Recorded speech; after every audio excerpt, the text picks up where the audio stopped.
자, 연대 측정인데 연대를 측정한다. 지금 무슨 얘기냐면 나이를 측정한다는 말이거든. 네, 그래, 나이를 측정하는 거야.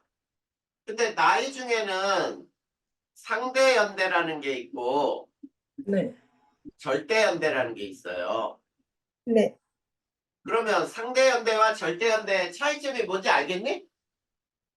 상대적인 약간 이제 정확히는 모르고 약간, 자, 상대 그, 연대라는 거는 이걸 선생님이 이렇게 ABC 세 사람이 있어요. 네, 네, 자, 상대연대라는 건 이런 거야. 자, ABC 중에 나이가 누가 제일 많아 보여? 라고 묻는 거예요. 네. 그러면, 얘가 제일 나이 많아 보이고요. 그 다음 얘요. 그 다음 얘요. 이렇게, 자, 순서만 밝히는 게 상대연대야. 네, 그러니까, 선후 관계만 밝힌다는 얘기예요. 누가 먼저고, 누가 나중이고. 그러니까 실제 나이는 상관이 없어. 네. 그래, 이게 바로 상대연대고, 자, 이 사람들의 실제 나이를 알려면 우리는 주민등록증을 떼보면 되겠죠? 네. 그래서 동사무소 가서 이 사람들 나이가 몇 살인가 알아보면, 얘는 5살이네? 30살이요? 얘는 60살이네요. 이렇게 정확하게 나이를 알 수가 있지. 네. 자, 이것을 절대연대라고 불러요. 네. 자, 그러면 이제 우리가 무엇을 먼저 알아볼 거냐면, 상대 연대 측정부터 한번 살펴볼 거예요. 네.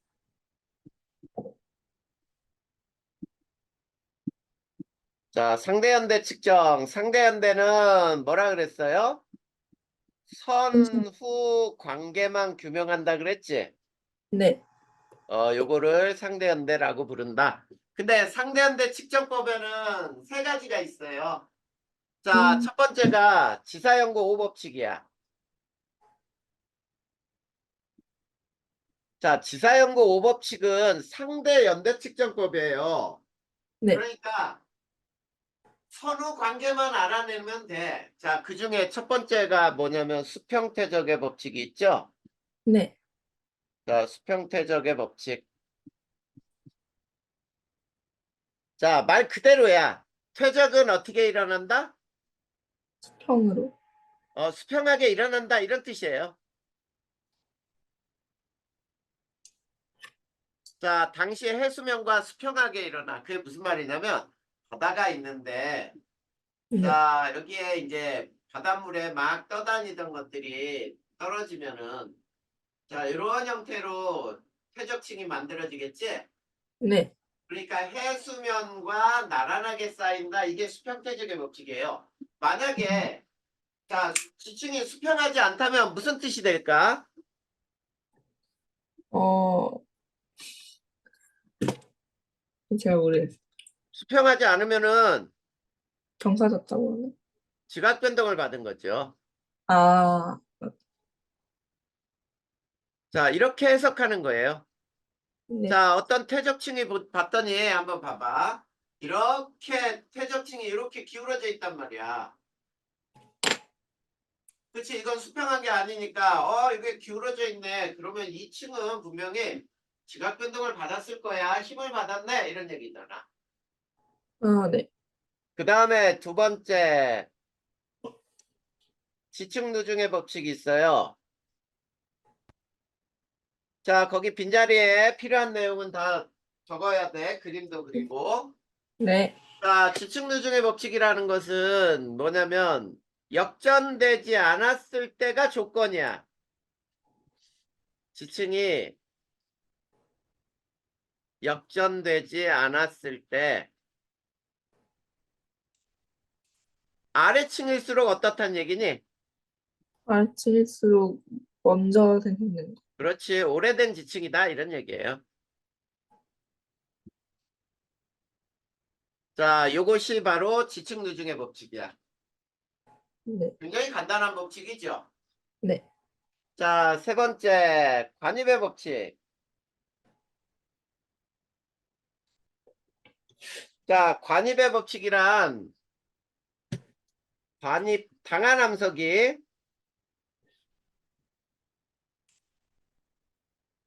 관입한 암석보다 오래된 지층이다 이런 뜻이에요. 또 네. 자, 관입당한 암석이 관입한 암석보다 오래된 지층이다. 자, 주하는 관입과 분출의 차이를 알고 있니? 명확하게? 뭐라 해야 되지? 알긴 알겠는데, 그, 어. 윗면인가? 그 윗면의 전성작용 자, 안 일어났을 때, 약간 분출, 이거 약간 이제 두 면 다 양쪽 일어났을 때 약간 그, 어. 관이라고 하는데, 아니, 자, 구별을 할 수 있는데 정확하게 정의는 못하겠어요. 그러면 선생님이 예를 한번 내볼 테니까. 네, 자, 이게 3이고, 네, 여기가 화성암이고, 네, 이것도 3이고, 네, 이것도 화성암이거든. 네, 네. 자, 여기에서는 이렇게 암석이 돼 있고, 여기에서는 자, 이런 형태로 돼 있어. 네, 자, 이거는 화성암 조각이고요. 네, 이거는 3이에요. 네. 자, 그러면 이걸 가라고 하고 이걸 나라고 했을 때 가에서 먼저 생성된 암석이 누굴까? 3, 여기서는 3이 먼저 생겼어요. 네, 그 다음이 화성암인가? 네, 확실하지? 네. 그럼 나에서는 반대로 화성암 그 다음에 4, 여기서는 화성암이 생겼고 이거는 3이 나중에 생겼다. 네, 그러면 가를 뭐라고 부르는 거야? 가요? 가가 얘가 화성암이니까 얘가 관이? 이게 관인 맞아? 네, 나는 분출? 구출 확실한 거예요? 근데 나도 관입인지는 모르겠는데 잘 모르겠어요. 아니요, 맞아요, 이게. 아, 맞아요? 이게 맞는데 네, 이걸 명확하게 구분해야 돼. 자, 어, 요 사업을 뭐라고 부르냐면 이거를 호일감? 그렇지 포획감이라고 부르.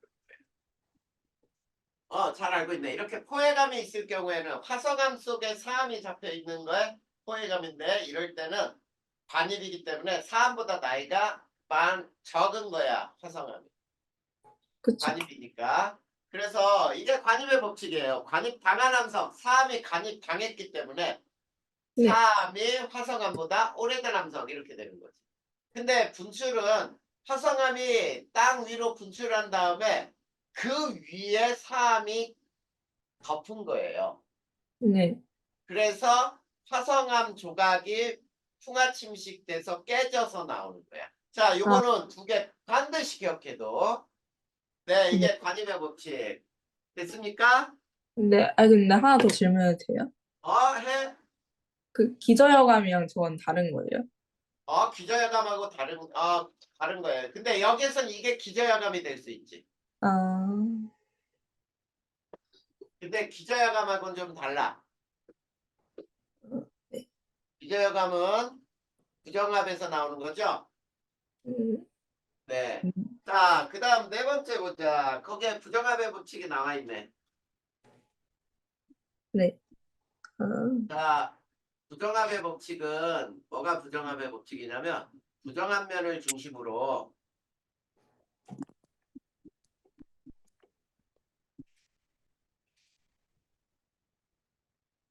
상, 하 두 지층 간에는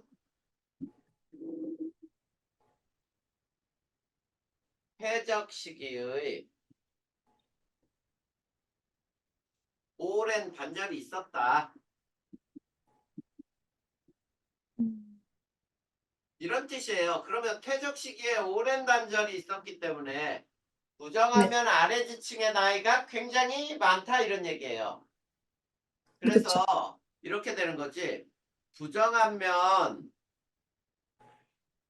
아래층 나이가 훨씬 많다 이런 뜻이 되죠. 네. 맞아요. 이렇게 되는 거야. 자, 그런데 이 부정함면의 수를 가지고 우리는 무엇을 알 수 있죠? 음, 윤기 횟수? 아니면 그렇지. 자, 부정함면에서는 무엇이 주로 발견된다 그랬어? 기저여감? 맞아요. 주로 기저여감이 발견이 되고요. 기저여감이 발견되죠. 네.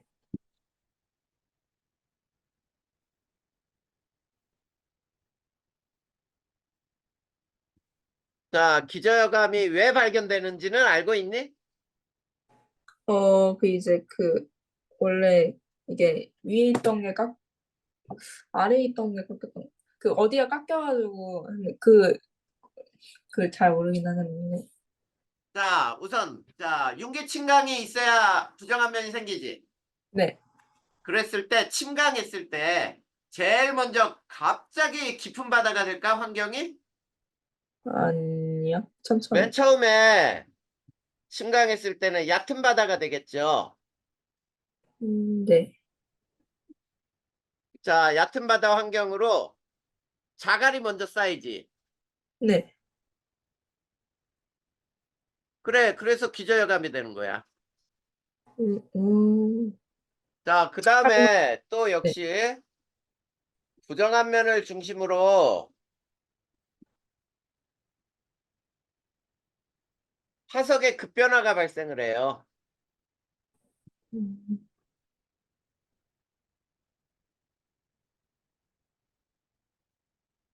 자, 그리고 우리가 윤기수는 부정함면 수에다가 더하기 1을 하면 돼. 최소한에. 근데 침강수는 부정함면 수하고 같아요.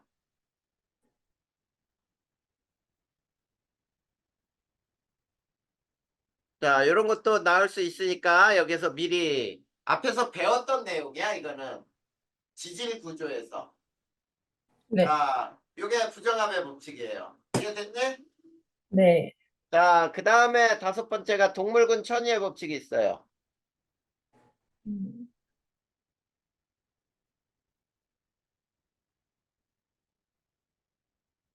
자, 동물군 천위의 법칙은 같은 화석이 발견되면 화석이 발견되는 지층은 어떻단 얘기니? 같은 그 나이가 그 태저 씨와 같다? 그렇지, 같은 시대 지층이다 이런 뜻이에요.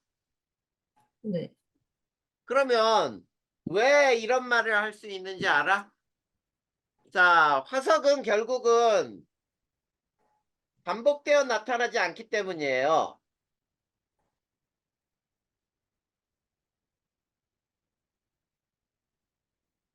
자, 화석이 반복되어 나타나지 않기 때문에 즉 생물이 반복돼서 멸종했던 게 다시 생물이 나오고 또 멸종하고 그렇게 반복되지 않아.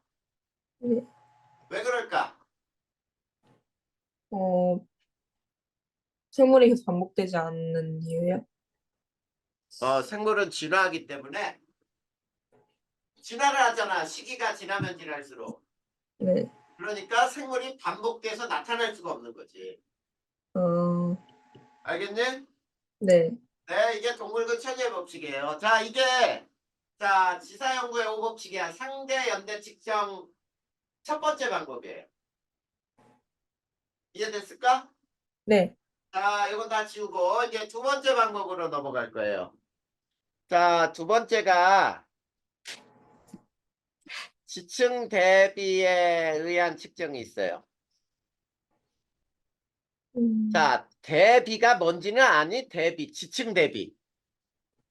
여기요? 이제 비교해가지고 선후관. 그렇지. 서로 비교한다는 뜻이에요.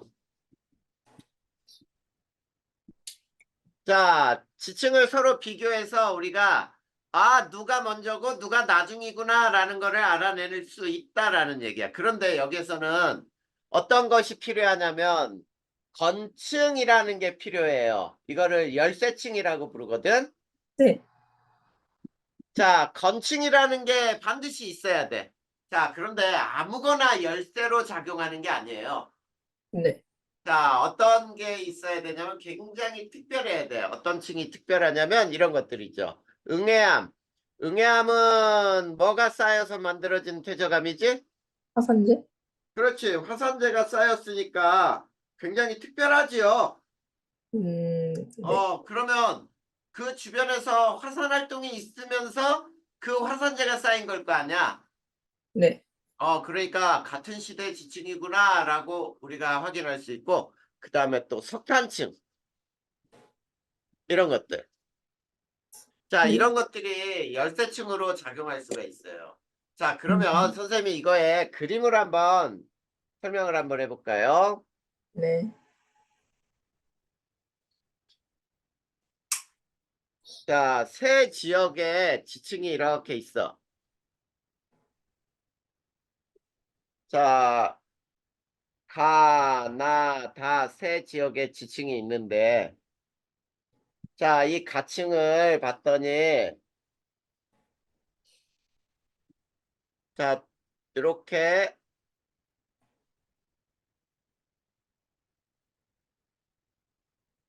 자, 이렇게 있어요. 자, 층이 암석이 어떻게 되어 있냐면, 자, 여기서는 요게 석탄층, 여기선 요게 석탄층, 자, 여기서도 요게 석탄층, 자, 이렇게 돼 있는데, 자, 여기가 여감, 담, 여감, 여감.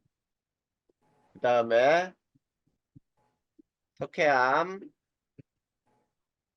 화질셰일, 석회암, 화질셰일, 셰일. 그 다음에 자, 여기에서는 사질세일, 셰일, 그 다음에 삼. 자, 이렇게 돼 있다고 보자. 네. 그러면 여기에서 이제 이렇게 묻는 거야. 자, 첫 번째 지층의 생성 순서를 비교해 보면은 네. 누가 제일 오래된 층일까? 이런 얘기야. 누구부터 쌓였니, 여기? 가요. 어? 가요? 아, 아가 아니면 지층의 생성. 지층이요? 아, 그럼 어디부터 얘기해요? 가나다 포함해서요? 가나다의 암석의 순서 누가 제일 먼저 생겼냐고. 아, 사암이요. 상한 다음에 여감. 여감, 그 그다음 다음에 석탄층이요. 여감 다음에 석탄층 맞죠? 네. 그다음에 석회암이요. 석탄층 다음에 석회암인가요? 네. 그 다음에 그다음 사질쉐일이요. 그 다음이 쉐일 그다음에 다시 다른 사암. 쉘 다음에 뭐? 그 다이는 사암이요. 이렇게 되는 거예요? 이게 지층의 생성 순서 맞지? 근데 그 지각 변동 없죠, 여기서. 그건 모르지. 자, 여기서 지각 변동이 그러니까 역전되는 거 없으면 맞긴 한데. 가장 심한 지역은 어딜까? 예,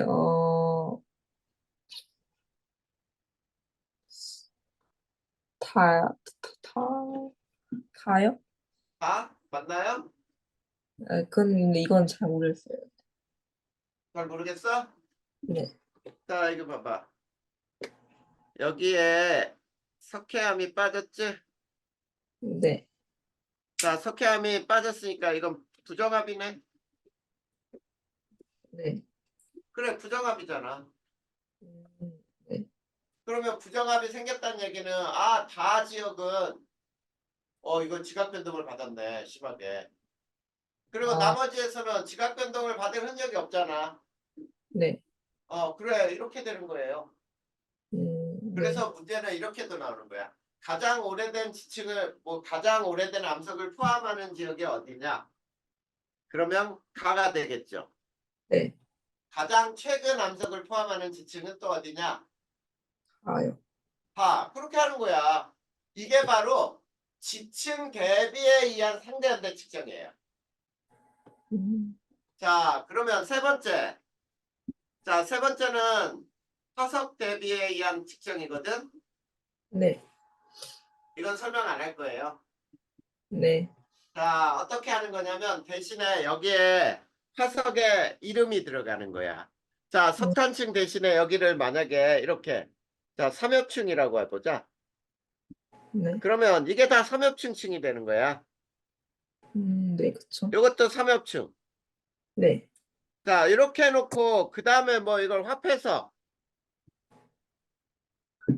그러면 이것도 화폐석 이렇게 되겠지?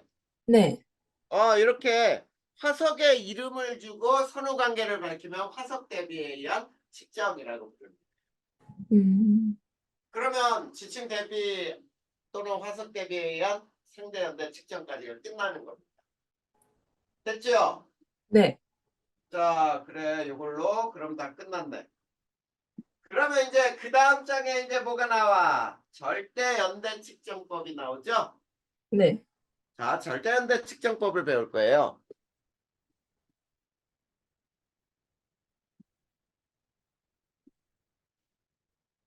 자, 절대연대라고 하는 것은 지층의 실제 나이를 규명하는 거야.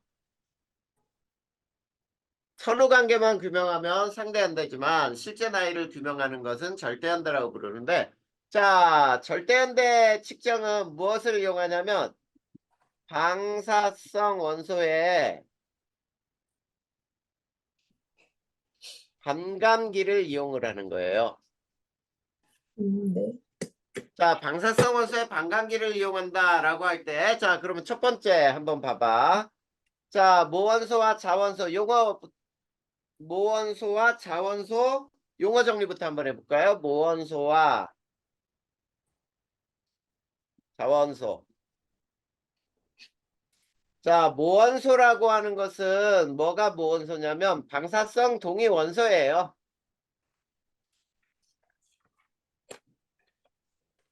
자, 그 다음에 자원소라고 하는 것은 모원소가 붕괴한 후 모원소가 변해서 된 원소예요. 네. 변하여 생성된 원소.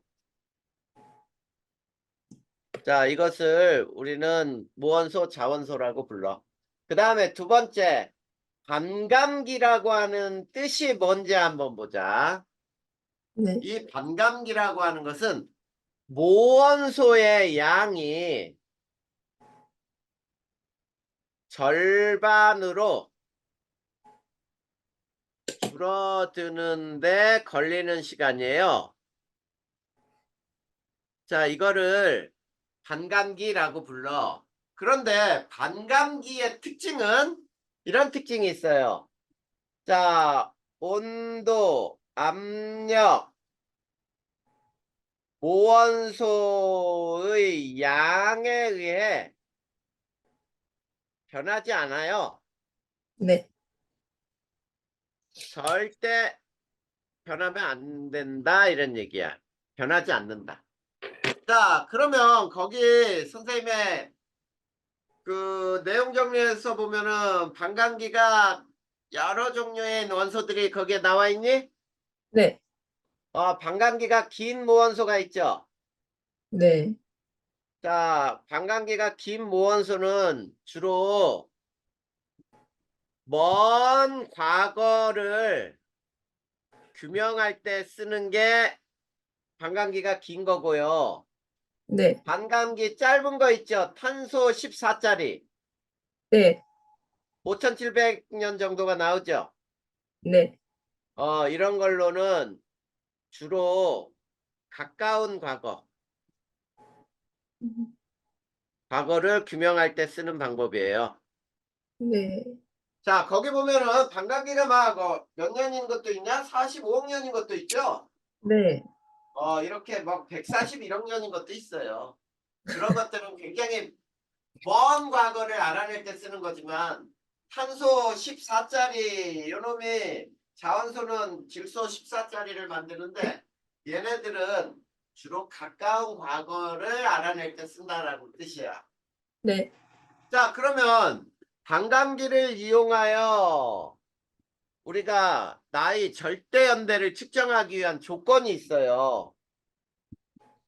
자, 조건은 반드시 지켜져야 되는데 모원소에 유출입이 없어야 돼요. 이게 가장 중요한 요소야. 그러니까 모원소의 처음량이 변해서는 안 된다는 뜻이야. 어, 알겠죠? 네. 자, 그러면 우리가 이 반감기를 이용해서 측정할 수 있는 남석들은 뭐냐면, 자, 화성암은 마그마 생성 시기를 알 수 있어요. 네. 자, 이게 무슨 말이냐면 화산 활동을 한 시대가 언제인지를 알 수 있다는 얘기예요. 마그마가 만들어진 시대가 언제냐. 자, 그 다음에 변성함은 자, 변성 시기를 알 수 있어요.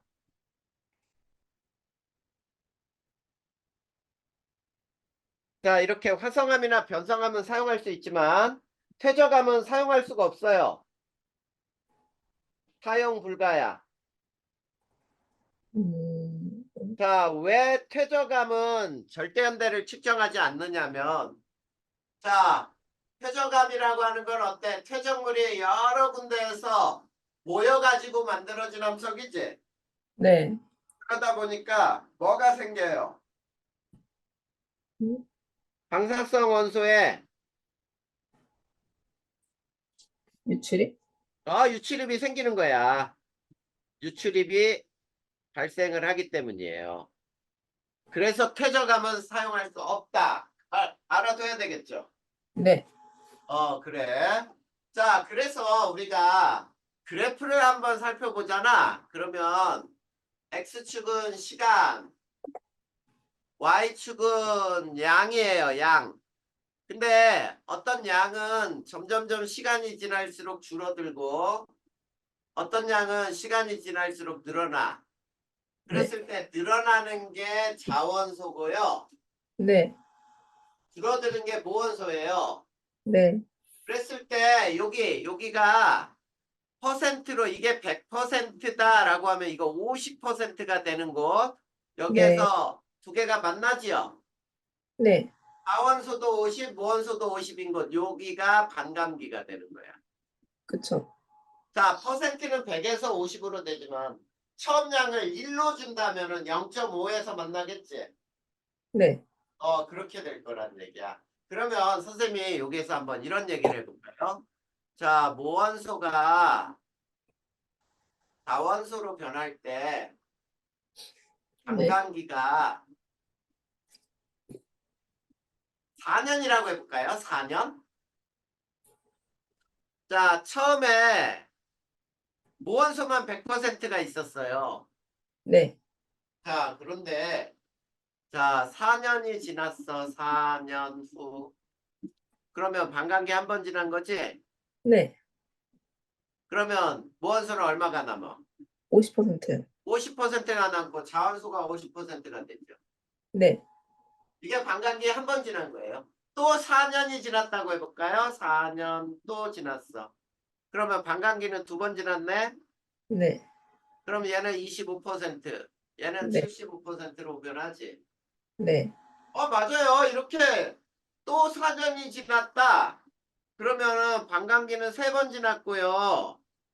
네. 얘는 12.5%가 되고 얘는 87.5% 이렇게 나오는 거거든. 네. 자, 그러면 잘 봐. 이제. 자, 모원소 대 자원소의 비율은 1대1이죠. 네.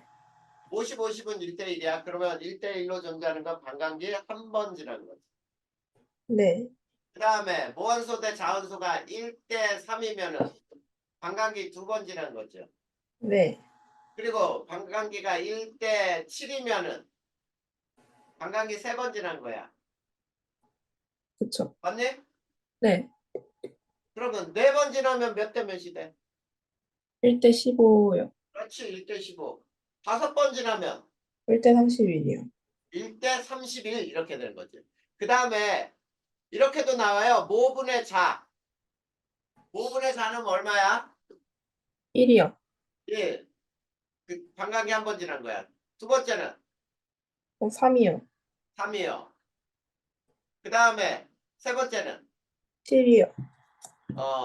7이요. 근데 4분의 뭐로도 나올 수 있죠.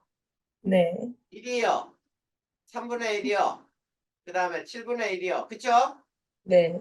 근데 모원소는 자 처음량이 얼마야? 원소 첨량이 2분의 1. 2분의 1이요. 모원소는 100에서 50이니까 2분의 1로 된 거 아니야? 그쵸. 그 다음에 반감기 2번 지나면 모원소 양은 얼마로 돼요? 4분의 1이요. 4분의 1이요. 그 다음에 3번 지나면 8분의 1이요. 4번 지나면 16분의 1이요. 그렇게 되더라는 얘기야. 이거 알고 있어야 돼. 자, 네. 암석 속의 모원소와 자원소의 비율 또는 모원소의 양 이걸로 줄 때가 있거든. 네. 그래서 문제 풀 때는 이게 몇 대 몇인지를 기억을 해야 되겠죠. 자, 그런데 잘 봐봐. 자, 여기에서 이제 이런 말이 나오죠. 기간은 자, 여기에서 이렇게 볼까요? 자, 반감기 횟수는 어떻게 계산하지? 방기했어요? 이 반감기 횟수는 방광기가, 지난 기간을 방광기요. 방광기분의, 반감기로 나누죠. 네. 자, 이걸 T라고 하고 반감기를 라지 T라고 하고 반감기 횟수를 N이라고 한다면 기간 T는 어떻게 구하죠? 시간, 티어 기간은 반감기 곱하기 반감기 횟수요. N 곱하기 라지 T죠. 네. 반감기에다가 반감기 횟수 이 기간이 절대 연대가 돼요.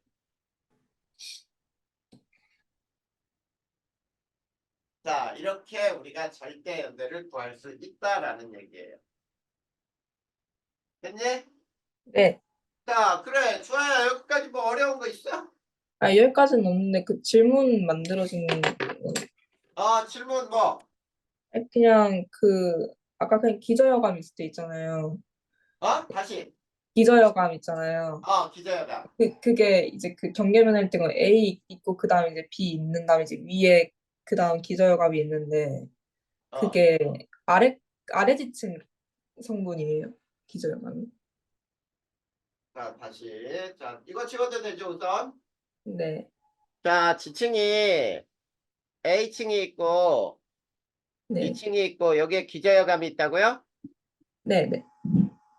기저여감. 그 그 다음에 다음에 뭐 위에 C층이 뭔가 층이 또 있겠지? 네. 그 다음에 또 그게 이제 기저여감 성분이 B 성분이에요. 여기서 만약 다시 그렇게 기저여감 생성이 천천히 얘기해봐. 마이크 잘 되고. 그 기저여감의 이게 성분이에요, 성분. 기저여감 어디서 뭔지 다시 성분? 원천이요, 원천. 기저여감이 원천이 어디서 생겼냐 이거야? 네, 아, 자, 우리 별거 아닌 건데. 자, 이게 바다야. 이게 네, 육지야. 네, 자, 육지에서 바다 쪽으로 물이 흘러 들어가죠. 네. 물이 흘러 들어가는데 이 물 속에는 뭐가 포함되어 있니? 음, 이산화탄소. 물 속에는 자갈도 있고요. 네, 자갈, 자갈, 모래도 있고요. 네, 진흙도 있고요. 이것들이 물에 따라 같이 이동해 가잖아. 네. 그래. 육지에서 풍화 침식돼 가지고 이 흐르는 물하고 같이 이동하는 거예요. 그런데 자, 바다로 들어갔을 때 제일 멀리 가는 게 누구겠니? 제일 멀리 가는 거 자갈? 뭐가 자갈이 모르가? 물속에 자갈은 금방 가라앉지. 가벼운 놈 진흙이 물에 떠갖고 제일 멀리 가지 않을까? 네, 그러면 가장 먼 곳에서 진흙이 쌓이고 그 다음에 모래가 쌓이고 그 다음에 여기에 자갈이 제일 먼저 떨어지지 않겠어? 네, 그래. 이 자갈이 기저여감이 되는 거야. 네. 그러니까 기저여감은 어디서부터 출발했느냐? 육지에서 흘러 들어온 물질들이 바로 기저여감이 되는 거야. 음, 이해됐어? 네. 그 다음에 또 그냥 아까 관이과 분출 설명해 주셨을 때, 그 어? 이제 관이과 분출 설명하셨을 때 있잖아요. 관입분출하고 거기서 이제 그 관입이 이제 마그마가 관입하는 거니까 이제 그 화성암이 이제 먼저 생성되면 이제 분출이라고 말할 수 있는 거죠. 자, 관입하고 분출 과정을 선생님이 그림으로 쭉 설명해 볼까요? 네. 설명해 줘. 자, 음, 자, 선생님 페이지에 한번 알려줄 테니까 거기에다가 비교해서 써봐봐. 네. 17페이지 한번 봐봐. 내용 정리. 몇 페이지예요? 17페이지. 내용 정리 17페이지 보면 맨 아래 관입과 분출의 차이 이렇게 나와 있죠. 네. 거기에다가 관입하고 분출 차이를 선생님이 설명할 테니까 그거 그려놓아. 네. 자, 관입은 어떤 특징이 있냐면 관입암을 중심으로 네. 자, 상하 모두 열의 변성을 받아요. 열 변성을 받는다. 자, 그 다음에 호해감이 나타날 수 있다. 호해감은 퇴적감이 돼요. 네.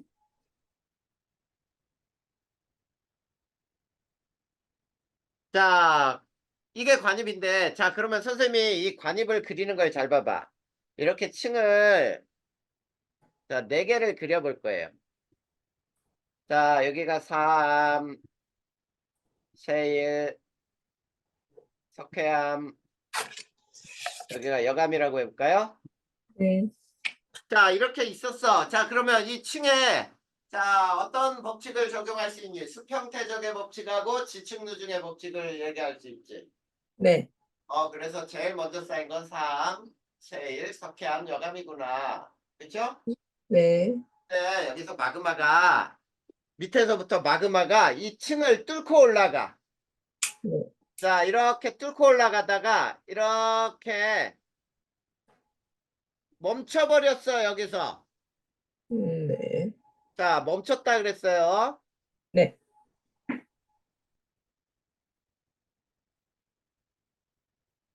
자, 이렇게 멈추면서 요게 다 화성암이 되죠?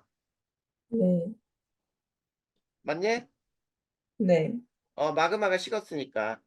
그러면 잘 봐봐. 이 화성암은 가장 나중에 생겼지.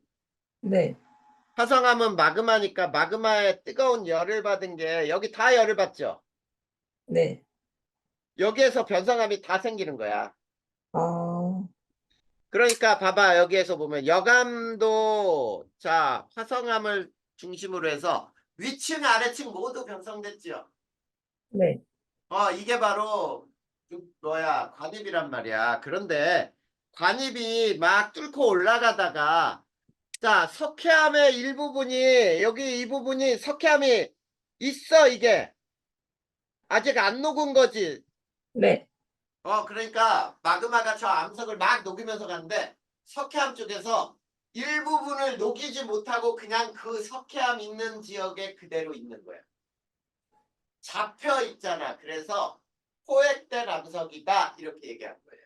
아, 그럼 쟤는 못 녹은 거예요, 포획안은? 못 녹은 거야. 그러니까 마그마가 이 석회암을 이렇게 네. 녹이고 올라가다 이렇게 빙 감아서 녹이고 올라간 거예요. 이 부분이 안 녹은 거야. 그래서 아, 이런 암석이 생긴 거예요. 그러면 여기에서 봐봐. 생성 순서는 어떻게 돼? 순서 사실 석회암 여관 그다음에 그 석회암 먼저 생겼는데 그다음에 화성암이. 여감 다음에 화성암이 됐지. 네. 그러니까 관이밤이 관입당한원석보다 가장 나중에 생긴 거예요. 그래서 얘는 이렇게 된 거야. 3, 세일, 석회암, 그 다음에 여감, 그 다음에 화성암. 그리고 요 네 개를 모두 관입당한암석이라고 불러요. 그리고 요걸 관입한암석, 관입암이라고 부르는 거야. 네. 그래서 우리가 관입의 법칙에 의하면은 관입당한암석이 관입암보다 훨씬 오래된 암석이다. 이렇게 된 거죠. 네. 근데 분출은 마그마가 표로 튀어나온 거죠. 네. 분출한 후 생성이 된 지역이에요. 그렇기 때문에 어떤 현상이 일어나냐면, 자, 화성암을 중심으로 네. 아래층만 열 변성을 받아요.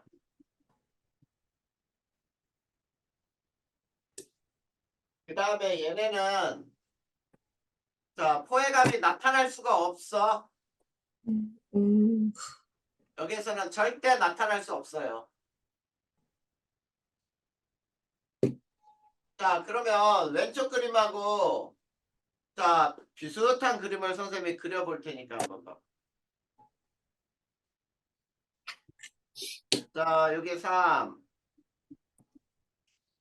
제일, 석회암 이렇게 있어요.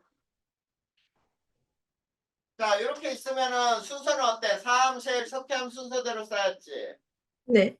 근데 좋아요. 여기서 이제 마그마가 있지. 막 이렇게 올라가서 화산 활동을 해버려. 이렇게. 음, 화산 활동을 했어. 그러면 화산이 만들어졌죠? 네. 이렇게 화산이 만들어진 거예요.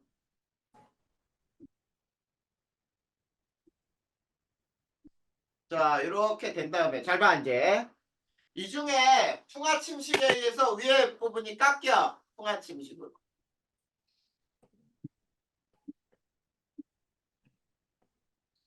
자, 풍화침식에 의해서 깎인 다음에 자, 요 화성암이 깎였으니까 여기에는 화성암 조각들이 있겠지.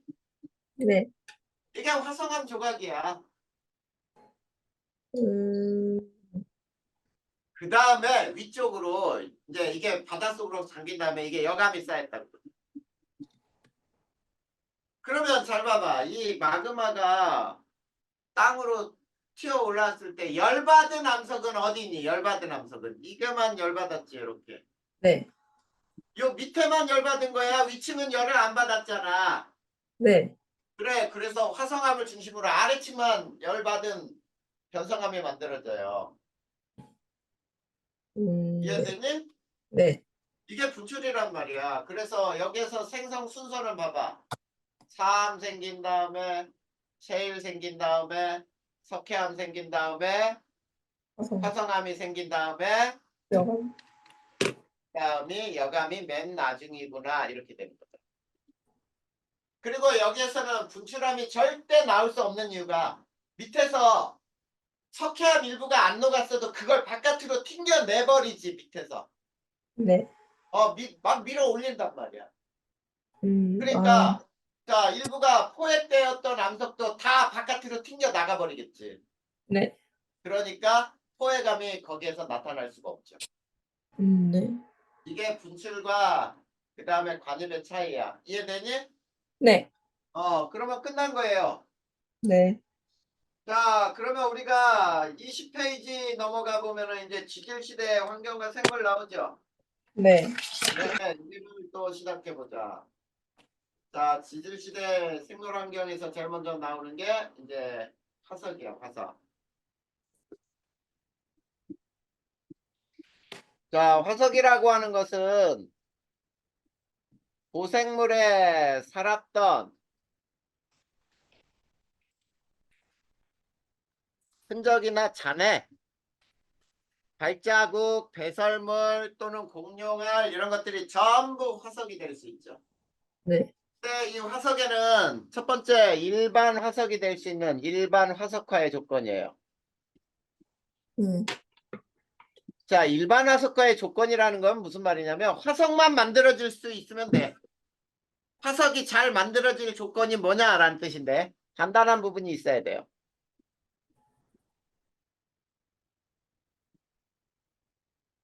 그러면 빨리 만들어지겠죠. 네. 그리고 단단한 부분이 있어도 묻히지 않으면 안 돼요. 빨리 묻혀야 돼. 메모리 네. 돼야 돼요.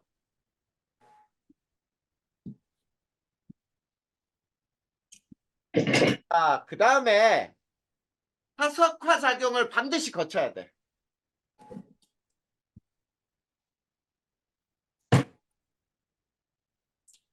자, 화석화 작용을 받아야 한다라는 말은 뭐냐면 만약에 땅 속에 있지 어떤 생물이 이렇게 묻혀 있잖아. 네. 그러면 이 생물이 자, 몸체들은 다 녹아가지고 빠져나가요. 이게 다 빠져나가고 요 모양 그대로 요 속에 돌 같은 것들로 채워져야 돼. 그래서 화석 보면은 그게 뼈로 발견되는 게 아니라 뼈 모양의 돌이죠. 네. 이렇게 치환작용을 받아야 돼. 이것이 바로 화석화 작용이라고 부르는 거야. 그 다음에 네 번째, 지각 변동이 없어야 되겠죠. 네. 자, 기껏 만들어진 화석도 지각 변동이 받으면은 깨져버리거나 없어진단 말이야. 자, 그 다음 두 번째 화석 중에는 표준 화석의 조건이 있어요. 네. 자, 표준 화석은 뭐냐면 지층의 생성 시대를 알려주죠. 네. 자, 지층의 생성 시대를 알 수 있는 화석이 표준 화석인데 표준 화석의 조건은 개체수가 많아야 돼요. 네.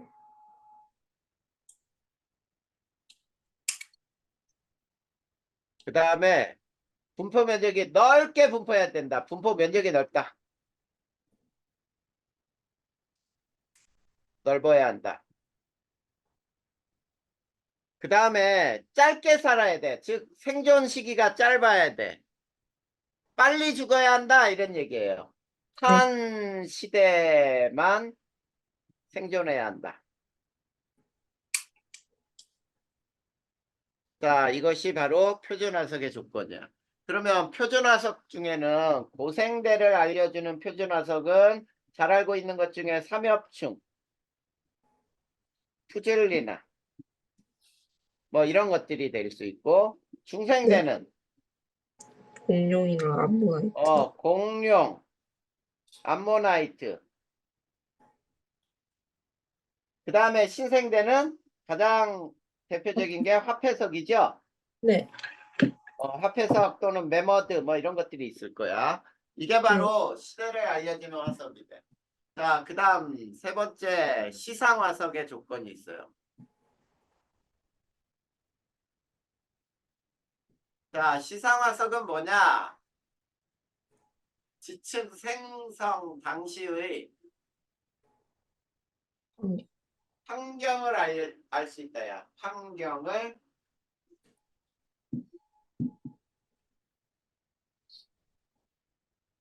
알 수 있다. 자, 여기에는 조건이 자, 첫 번째 매우 한정된 매우 좁은 구역에 분포해야 돼요. 네.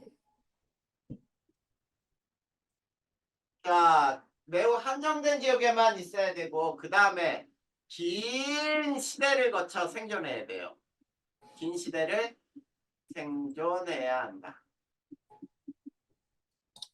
자, 그 중에 대표적인 것들이 시상화석의 산호. 네. 자, 이 산호라는 환경은 있지. 바다 전 바다에서 다 살지 않아요. 찬물에서는 못 살아. 그래서 얘는 맑고 또 얕아야 돼. 그리고 따뜻해야 돼요. 네. 자, 이런 바다였구나라는 걸 알려주는 게 바로 산호야. 그 다음에 네. 또 고사리는 자 강수량이 많아. 그리고 따뜻한 지역이어야 돼. 그래서 온난 다습한 육지죠. 육지, 늪지 이런 곳이 바로 이 고사리가 사는 환경이니까 이렇게 환경을 알려주는 화석이 돼요. 네. 자 그러면 요거를 우리가 자 이걸 시계라고 하고 또는 이거를 분포 면적이라고 할 때 요렇게 이거 x, y축은 서로 바뀔 수도 있죠. 자 그러면 A는 무슨 화석이고 B는 무슨 화석이라 할 수 있니? 어, A가 이제 그 표준 화석이고 이제 B가 이제 그치? 시상 화석이에요. 그리고 B는 시상 화석이 되는 거죠. 네. 아 이런 그래프 문제 나오는 거는 절대 틀리면 안 되지. 네. 네 이렇게 해서 우리가 자, 이 화석을 배웠어요. 그러면 또 과거 기후를 연구하는 방법이 있어. 고기후 연구법이라 불러요. 네. 지워볼까요? 고기후 연구법. 여기에서 다섯 번째. 자, 고기후 연구법은 어떤 것들이 있냐면 제일 확실한 게 문헌을 조사하는 게 제일 확실해요. 그렇겠지? 네. 자, 글로 써 있는 걸 확인하는 게 가장 확실한데, 그 다음에 또 문헌이 없으면 지층에 꽃가루가 있는지 없는지 뭐 이런 것도 조사하고, 그 네. 다음에 또 나무 나이테 이런 것도 조사할 수 있고, 네. 빙하를 조사할 수도 있고 등등등이 있어요. 그 중에서 선생님은 두 가지를 여기서 설명할 거야. 나이테 조사하고 빙하 조사. 자, 첫 번째. 나무 나이테. 자, 나무는 어느 때 잘 자라냐면 있지. 온난 다습할 때 네. 생장 속도가 빨라요. 네. 자, 그런데 나이테가 생길 조건은 계절 변화가 있을 때만 나이테가 생겨요. 자, 계절 변화가 있을 때 나이테가 생성이 되는데 그러면 이 나이테를 조사해서는 무엇을 알 수 있느냐면 약 수천 년 전까지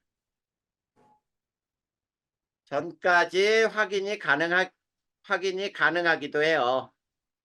근데 나이테를 보면은 자 여기다 한번 그려볼까요? 선생님이 한번 그려줄 테니까 나이테가 이렇게 넓은 게 있고 좁은 게 있어. 또 이렇게 넓은 게 있고 이렇게 좁은 게 있거든. 네. 자 그럴 때 이 넓게 자란 게 봄에서 여름에 자란 부분이에요. 그리고 좀 좁게 자라는 부분은 가을, 겨울에 자란 거야. 네. 왜 그러냐면 가을에 낙엽을 지우지요. 네. 자, 낙엽이 떨어지면 광합성을 못하니까 잘 자랄 수 있겠어? 아니요? 아니잖아. 그러다 보니까 쬐끔 자란다는 뜻이에요. 저렇게 계절 변화가 있어야 나이테가 생겨. 그러면 계절 변화가 없는 곳은 나이테 생길까 안 생길까? 안 생겨요. 안 생겨요.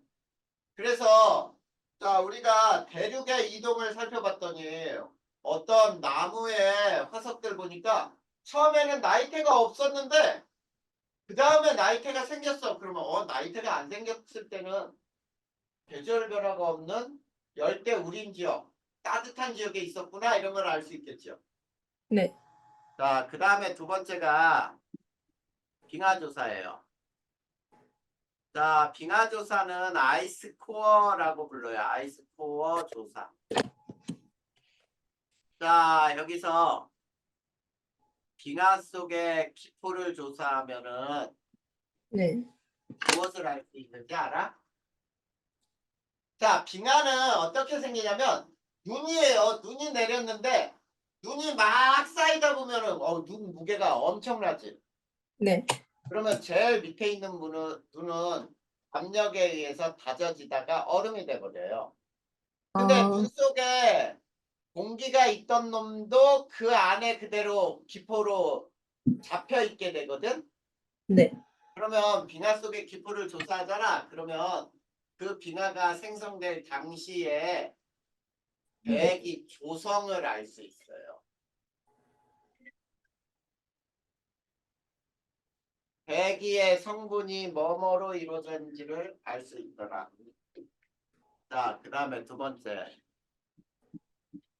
자, 빙하 속에 O16과 O18의 비조사. 이거 꼭 기억해 두자. 이거는 비조사. 굉장히 중요해요. 잘 나온다, 이거는. 네. 자, 물은 바닷물이야. 물은 H2의 16과 H2의 18이 있어요. 네. 그러면 분자량 봐봐. 분자량은 16짜리는 분자량은 18이고 얘는 분자량이 20이죠. 네. 이건 분자량이에요. 자, 그랬을 때, 자, 평상시에는 누가 증발이 잘 될까? H2O 16이요? 가벼운 놈이 증발이 잘 되지. 네. 자, 그래. 그런데 날씨가 온난해. 자, 날씨가 이걸 설명을 해볼까? 날씨가 온난할수록 자, H2 16짜리와 18짜리 중에 온난할수록 역시 누가 더 증발이 잘 되니?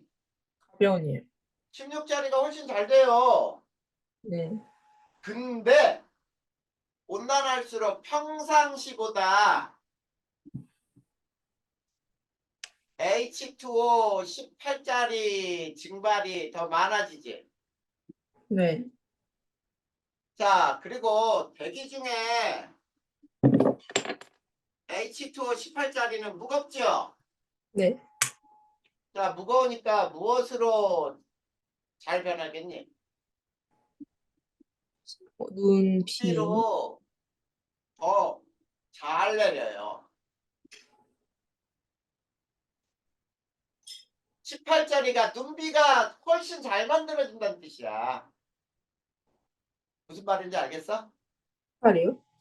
18짜리가 증말이 별로 없어서요. 아니 증발이 평상시보다는 잘 됐지만 16짜리보단 증발이 안 되지. 그쵸. 아직 그 근데 증말, 평상 어 이해돼? 아, 네. 평상시보다 많아가지고 눈, 비로 더 잘. 평상시보다 많이 올라가 있는데 이 18짜리는 눈비로 더 16짜리보다 더 빨리 만들어진단 말이야. 아, 16보다도요? 16보다 더 눈비로 내릴 확률이 훨씬 커. 아, 무슨 말인지 알겠어? 네. 그러면 자 이제 봐봐. 빙하 속에 18짜리 5, 16보다 5, 18짜리 비가 평상시보다 크다라고 하면은 이건 온난한 거니 한량한 거니? 어, 온난한 거. 온난한 거지. 꼭 기억해야 한다 그랬다. 이건 온난한 거야. 네. 근데 잘 봐. 그러면 물속에 있는 18짜리가 많이 빠져나갔지. 네. 그러면 해양 생물은 자 해수 속에 18짜리는 적어졌지 평상시보다. 맞니? 네. 제가 못 들었어요. 다시 한 번만 얘기해 주세요. 다시 해. 네. 바닷물에서 18짜리가 많이 빠져나갔지 네. 평상시보다. 네. 그러면은 평상시보다 바닷물 속에는 18짜리가 적어진 거지. 네. 그런데 바닷물 속에 있는 물은 생물이 바닷물 마시고 내뱉고 막 그러면서 몸의 성분을 이루거든. 네. 그러면 해양 생물 속에 몸이야 몸 해양 생물 몸 속에 네. 5, 16분의 5, 18의 비는 작아져. 그렇지 작아진다. 이때가 온난한 거지. 네. 만약에 해양 생물 속에 16분의 18의 비가 크다 그러면 이걸 한량한 거야. 네. 반대로 해석을 해야 된다. 이거는 꼭 해석할 수 있어야 돼요. 네. 됐니? 네. 자, 그러면 여기까지 해결이 다 됐네. 자, 그 다음에 이제 지질시대 환경이 나오죠. 6번.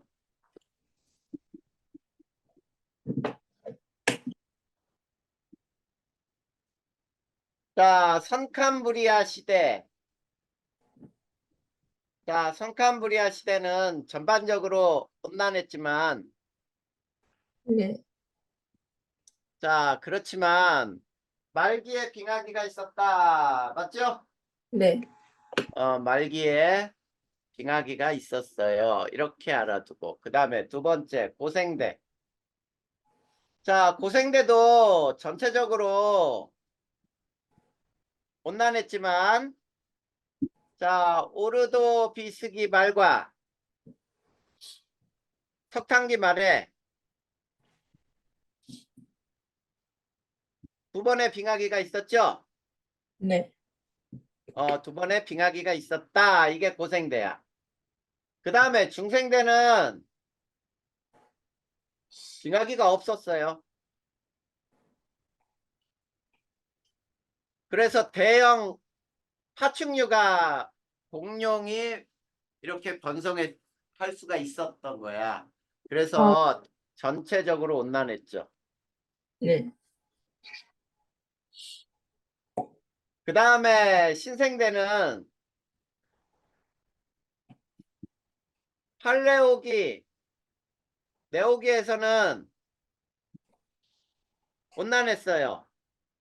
네. 근데 제4기에서는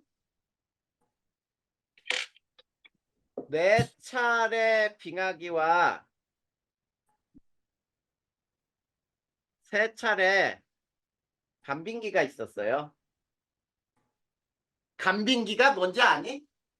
아, 그건 잘 모르겠어요. 빙하기와 빙하기 사이 이렇게 되는 거야. 아, 빙하기가 네 번 있었잖아, 이렇게. 네. 그러면 요 사이가 간빙기. 그러니까 세 번의 간빙기가 있잖아. 아, 현재는 아직 빙하기가 아니죠. 네, 그쵸. 그러니까 빙하기가 아직 많았으니까 빙하기 네 번, 간빙기는 세 번 있었잖아.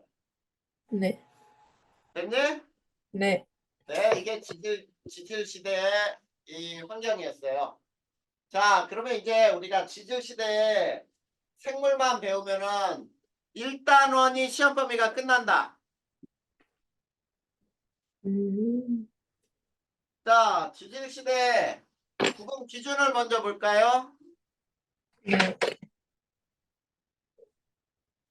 구분 기준이에요. 자, 중생대, 고생대, 신생대, 생자가 들어가지. 네. 그 생이 뭘까? 생물? 생물이에요, 생물. 그러면 지질시대 구분하는 기준의 가장 중요한 기준은 뭐냐면 생물계의 커다란 변동이야. 커다란 변화. 자, 변화라는 거, 변동이라는 건 뭐냐면 이렇게 되는 거야.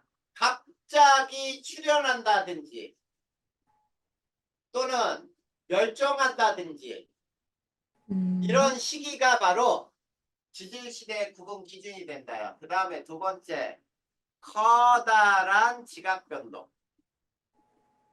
특히 커다란 지각변동의 부정합 같은 것들이죠. 네. 자, 부정한 면에서는 아까도 화석의 급변화가 발생한다 그랬죠? 네?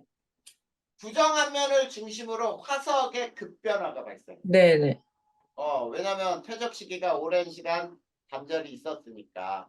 네. 자, 이게 지질시대 구분 기준이에요. 그러면 지질시대 구분 단위, 음, 구분 단위는 어떻게 되냐면, 자, 누대, 그 다음에 대, 기를 또 나누는 게 세가 있거든. 근데 그거는 몰라도 되고, 우리는 네. 누대, 대, 기, 이것만 배울 거예요. 자, 누대라는 건 뭐냐면, 지질시대 구분 단위 중 가장 긴 시대예요. 자, 그랬을 때 누대는 두 개로 성캄브리아 시대 누대 두 개와 현생 누대. 자, 이렇게 나누는데 자, 화석이 드문 화석이 드문 시생 누대와 원생 누대가 있고요. 그리고 화석이 풍부한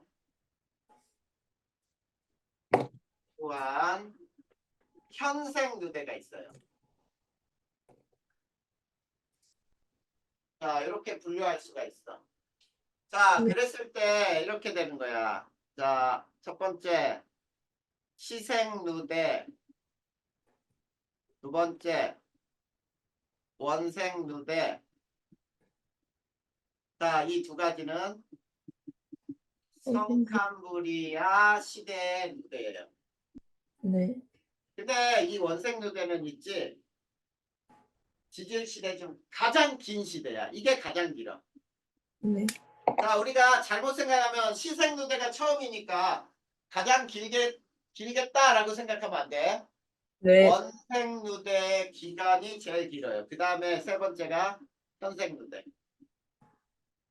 자, 현생 누대는 오생대, 중생대, 신생대를 현생 누대라고 불러.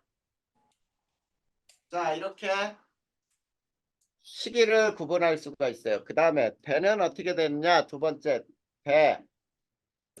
대는 누대를 세분하는 단위예요. 그 다음에 세 번째, 기라고 하는 건 대를 세분하는 단위. 자, 이렇게 알아두면 되겠다. 네. 자, 이게 지질시대 구분 단위가 되고요. 이제 지질시대 환경과 생물을 배우면은 끝나요. 자, 이거를 번호를 쉽게 매기기 위해서 여기에서 지질시대의 환경과 생물 이렇게 한번 알아볼까요? 자, 첫 번째 성캄브리아 시대.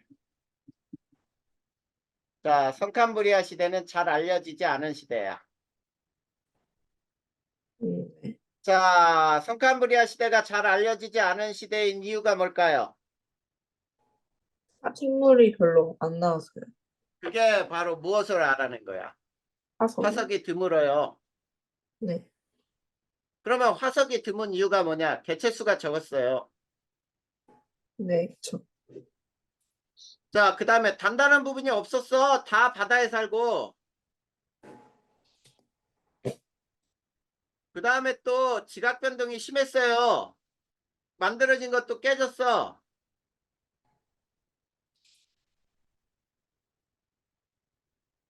자, 이게 성캄브리아 시대의 특징이야. 그 다음에 자, 얘네들 환경으로 보니까 전반적으로 온난했어요. 그런데 말기에 빙하기가 있었다 그랬죠. 이게 환경이야. 자, 그러면 자, 생물을 보자. 시생누대. 자, 시생누대는 단세포 생물이 이미 만들어졌죠. 네. 광합성 세균이 출현을 했어요, 이때. 자, 이 광합성 세균이 화석으로 만들어진 화석이 있어. 이게 뭐냐면, 자, 뭐죠? 스트로마톨라이트. 스트로마톨라이트 화석이 되는 거예요. 자, 그런데 요거 알아야 돼. 성캄브리아 시대는 언제부터 언제인지를 알아야 돼. 반드시. 46억부터 해서 네. 5억 4천 100만 년 전까지예요. 이거 알아둬야 돼. 책에는 38억이라고 돼 있는데 46억. 그거 그 선생님 못하는 거야.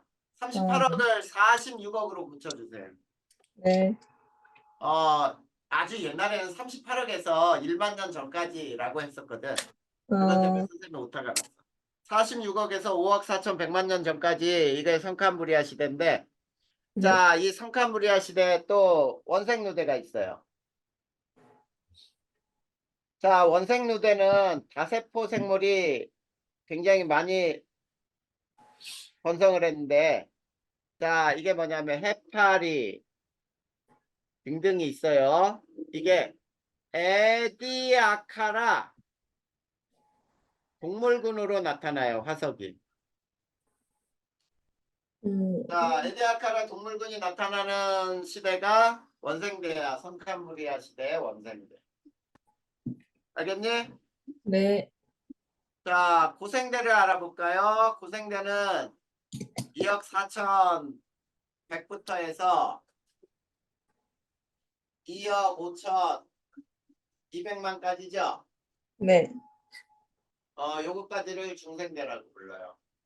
자, 고생대라고 불러요. 고생대는 환경은 어땠냐면, 아까도 얘기했지만 전반적으로 온난했지만, 자, 오르도 비스기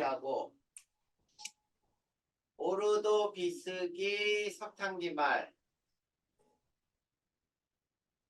두 차례 빙하기가 있었다 그랬죠? 네. 그 다음에 이 고생대 환경을 보면은 고생대 말에 뭐가 형성되니? 선생님 말에 판계가 생성됐어요. 맞아요. 판게아가 형성이 돼요.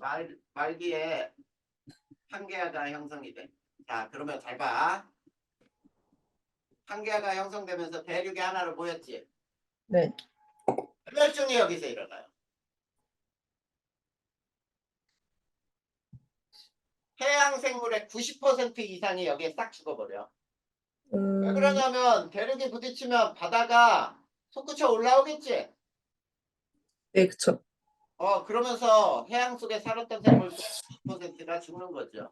그 다음에 세 번째, 그러면 생물은 어떻게 되는지 한번 보자. 자, 요 고생대는 어떻게 나누는지 봐봐. 캄브리아기, 자, 그 다음에 오르도비스기,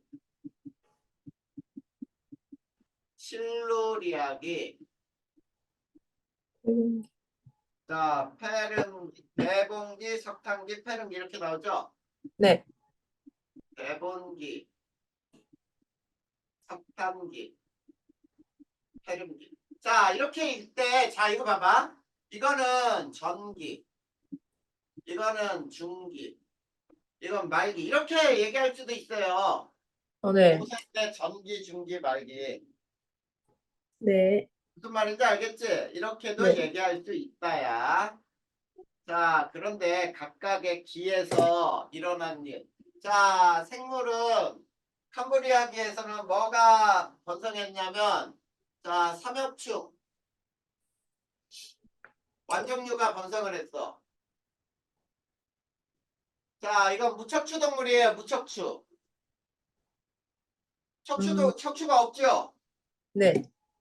자, 그런데, 자, 오르도비스기에 최초의 척추 동물이 출현한다. 최초의 척추 동물. 자, 어류지. 이 출현을 했을 때 이게 뭐냐면 어류예요, 어류. 갑주어. 네. 자, 이게 바로 오르도비스기야. 이게 전기예요. 자, 그러니까 고생대 전기에는 무척추 동물이 살았고 최초의 척추 동물인 어류가 출현을 한다 그러죠. 네.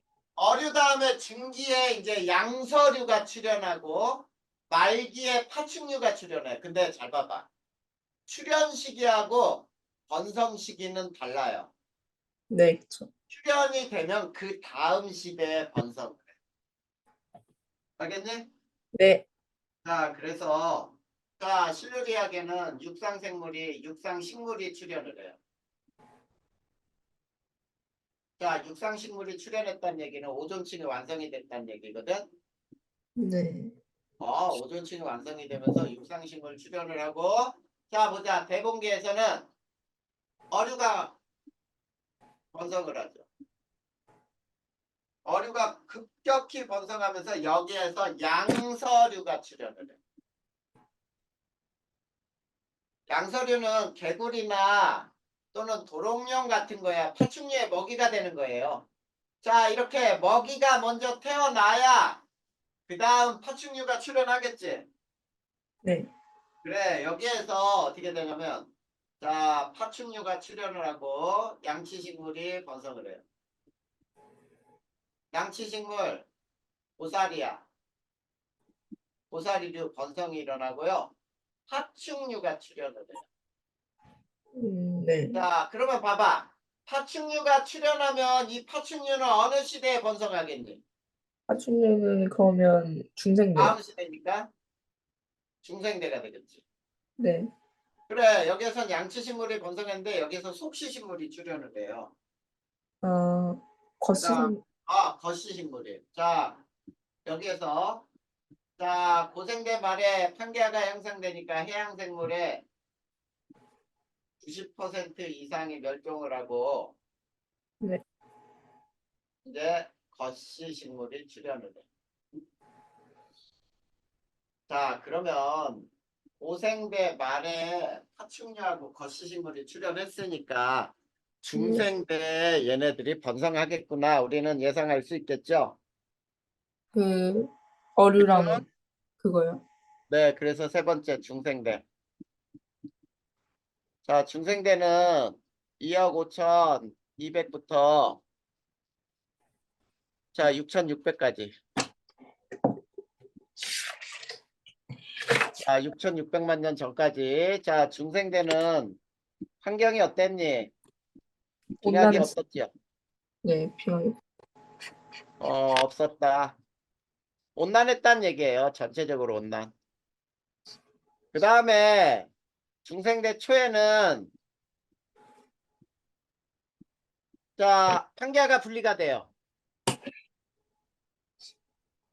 자, 판gea가 분리되면서 자, 해안선이 변하고요. 변화가 되고 자, 서식처가 변하죠. 네. 환경이 변하는 거야. 이런 것들이 변화가 생겨요. 알겠습니까? 네. 자, 그 다음에 이 중생대를 우리는 파충류의 시대라고도 불러. 파충류 시대라고도 한다. 자, 파충류 시대라고도 하는 이유가 뭔지 알겠죠? 네, 파충류가 이제 그때 출연했는데 이제 번성하니까. 파충류가 굉장히 번성했다는 뜻이야. 네. 자, 그 다음에 자, 생물은 자, 중생대 시기는 트라이아스기, 주라기, 백악기 이렇게 나눌 수가 있어요. 네. 자, 그래서 자, 트라이아스기에는 이제 뭐가 번성하겠니? 거시식물이랑 암모나이트, 파충류. 그리고 또 파충류, 양서류는요? 어? 양서류는 언제 완성해요? 양서류? 네. 양서류는 여기 봐. 양서류 여기에서 출현했으니까 여기서 번성하지 않을까? 어, 고생대 말에. 그러니까 고생대 중기에 양서류가 나왔으니까 고생대 말에 이미 양서류가 번성하고 이 양서류 먹이가 되는 거를 있어야 먹고 사는 놈 파충류가 출현할 수 있는 거잖아. 아, 그쵸. 양서류가 번성하네. 그게 먹이 사슬이에요. 아, 네. 자, 그래. 그래서 쥐라기에서는 자, 이렇게 되고 거기에 자, 여기에서는 거시식물이 번성하겠죠. 네. 거시식물 번성을 해요. 자, 그 다음에 쥐라기에서는 이제 뭐가 되냐면 공룡하고 공룡이 번성을 하고요. 네. 시조새가 출현을 해요. 네. 그래서 쥐라기 공원이라 그러잖아. 네. 그때 공룡이 매우 번성을 했어. 그 다음에 자, 말기에 중생대 말기에 영장류가 출현을 해요. 그 다음에 소옥시식물이 출현을 해. 네네. 그러면 얘네는 이제 신생대에서 번성을 하겠구나 이렇게 얘기할 수 있잖아. 그쵸. 그래서 신생대로 넘어가면 되죠. 자, 그래서 네 번째 신생대. 자, 신생대는 6600부터 자, 현재까지죠. 네. 자, 이 신생대는 파충류의 시대는 중생대인데 얘는 포유류의 시대라고도 불러요. 네. 시대라고도 부른다. 그러면 포유류가 또는 조류의 시대라고도 부르거든. 포유류, 조류. 포유류, 조류가 번성했다는 얘기야. 자, 얘는 팔레오기, 네오기는 환경에서 보면 팔레오기,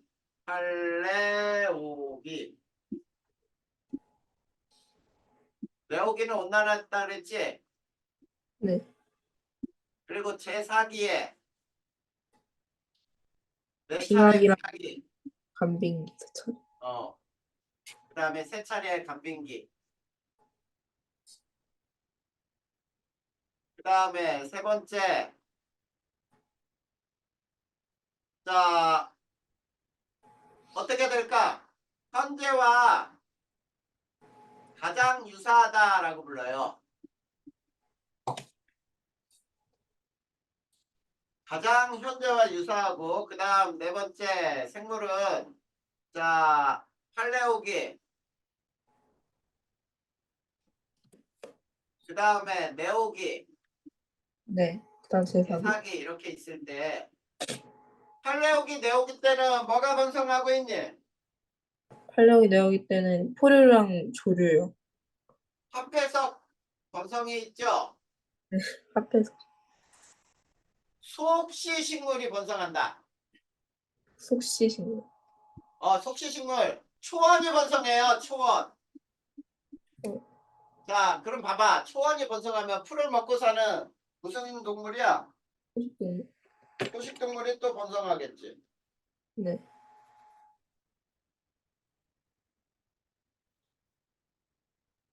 그 다음에 제사기에는 대형 포유류가 번성하고 말기에 멸종까지 일어나요.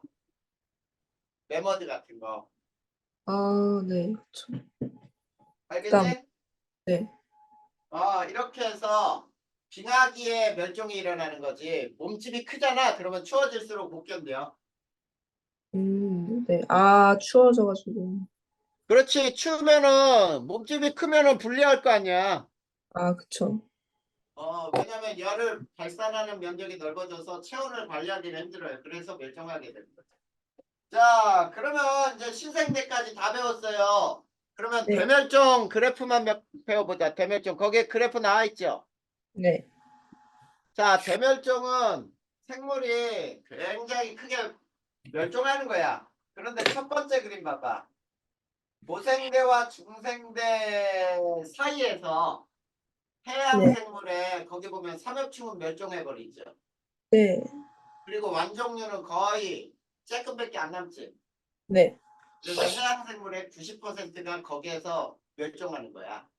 자, 음, 고생대와 중생대 사이 여기에서 뭐가 형성됐다는 얘기냐? 한계한 행성이. 그렇지, 풍계가 형성된 거예요. 그 다음에 오른쪽 두 번째 그림 봐봐. 나에서 보면 거기 멸종 생물의 과해 비율이라고 나와 있죠. 멸종 비율. 네. 자, 거기에서 꼭지점으로 높이 올라간 놈일수록 생물의 음, 멸종이 많은 거거든. 네. 그러면 이거를 선생님이 고생대를 그려보면 이렇게 고생대는 한 번, 두 번, 세 번 이렇게 되거든. 네. 여기가 고생대, 여기가 중생대, 여기가 신생대 이렇게 나눌 때 있지. 봐봐. 멸종에 한 번, 두 번, 세 번, 네 번, 다섯 번 일어날 수 있다는 얘기거든. 알겠니? 네. 그 나그래프 말하시는 거죠? 어? 나그래프예요.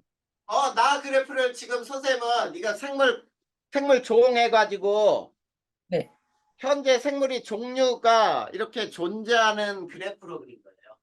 네, 그러니까 생물의 종류가 훅 꺼질 때가 멸종한 거 아니야. 그쵸. 그래. 그러면 요 경우는 고생대 이 빙하기 때문이고요. 네. 자, 여기가 판게아 때문이에요. 아, 네. 자, 그 다음에 요거는 요 두 개는 화산 활동이나 또는 신생대에서는 빙하기죠. 네. 여기는 빙하기는 없었어. 자, 그중에 생물 종류의 멸종이 대멸종이 가장 크게 일어난 곳이 어디야? 그 고생대랑 중생대 끝이라서 고생대하고 중생대에서 해랭기 말. 가장 크게 일어났다 이런 얘기예요.